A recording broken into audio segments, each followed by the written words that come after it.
TypeScript is a statically typed superset of JavaScript that adds optional type annotations, enabling developers to catch errors at compile time and enhance code quality.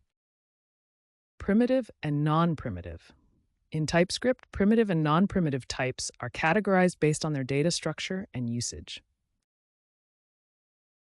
Primitive types. Primitive types are the most basic data types, which are not objects and have no methods. They include Boolean number string symbol null, undefined, big int. These types are immutable and directly represent single values. Non-primitive types. Non-primitive types are more complex and can represent collections or structures of data. They include object array function, tuple enum class interface, type alias, union, intersection. These types can contain multiple values or objects and often have methods associated with them. They allow for more complex data manipulation and representation. Thanks for watching.